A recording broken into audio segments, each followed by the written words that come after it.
Hi there, I'm Andrea Koppel, and it's time for coffee, the podcast where you get to hear firsthand what the jobs and careers that interest you the most are really like. Hey there, Java junkies. Welcome to another K-Cup mini episode of Time for Coffee. By the way, K-Cups come in 3 sizes, single, double, and triple shots, or roughly 1 minute, 5 minutes, or 10 minutes in length. So if you don't have time to throw back an entire caffeinated career conversation, these K-Cup mini episodes of T4C can give you a quick caffeinated fix, whether you're on the go or you only have a few minutes to binge. So grab your mug and take a chug, because it's time for a caffeinated career double shot K-Cup with my guest, Ben Weiner. Well, let's kick things off today by talking about what you're doing right now at Gold Mountain Coffee Growers. And I think maybe we should set things up for our listeners to help them understand the coffee supply chain. Just very, very quickly. You don't have to go into any kind of detail at this point, but what are all the pieces involved and where do you fit into this puzzle?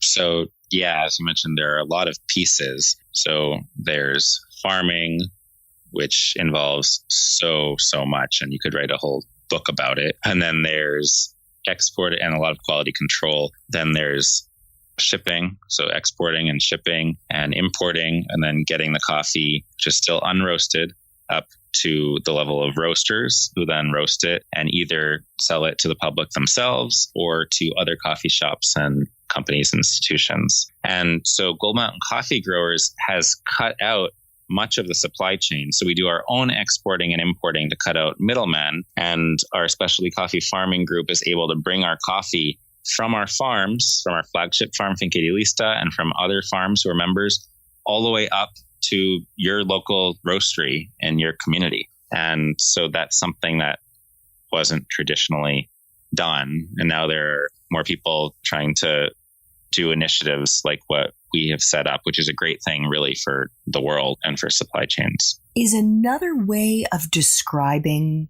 what you're doing at Gold Mountain Coffee Growers that you've kind of created a coffee cooperative?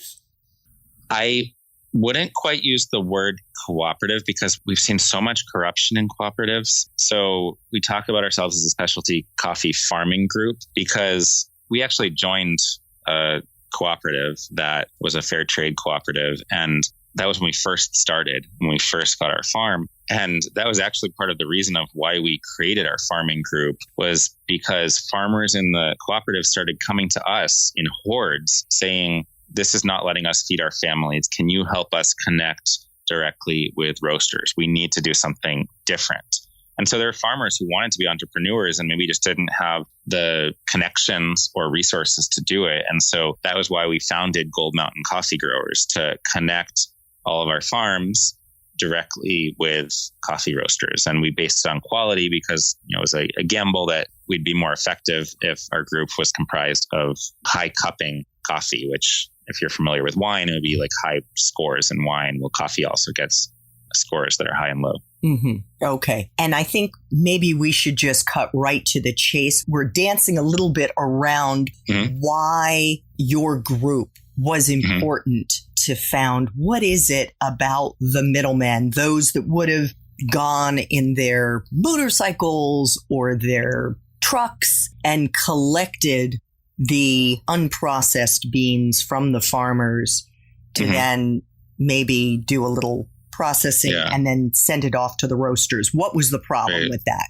Yeah, well, not to demonize middlemen, but in practice, I've met middlemen. And when I did my thesis research in Nicaragua, I learned that a lot of them are really struggling as well. But all the different levels in the coffee supply chain, and when you have too many levels, there are inefficiencies because everyone along the supply chain needs to make a little bit of money. And by the time the local middleman who drives in a almost broken down pickup truck to pick up some coffee off the top of a mountain, brings it to a processing plant, who then exports it, who gives it to an importer, who then gives it to a roaster, or even more levels than that, the farmer is going to see less than 2% of the earnings from that coffee that they worked so hard to produce. So the thing that we did that's different is just cutting out a whole bunch of these different levels, but also trying to be a bit more altruistic in what we're doing and not just taking all this money out of the supply chain and away from farmers specifically. We're trying to make more of it go back to farmers. Got it. So how are you doing that?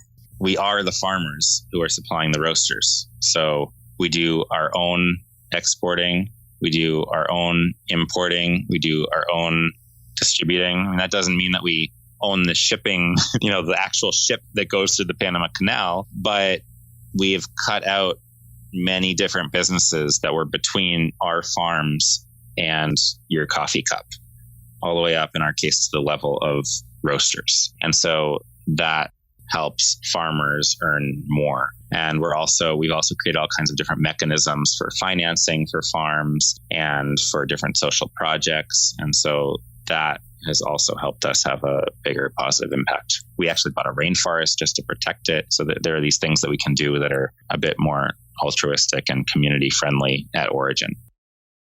Thanks for tuning in to this K-Cup mini episode of Time for Coffee. If you want to listen to our entire caffeinated career conversation, please check out the show notes for this episode.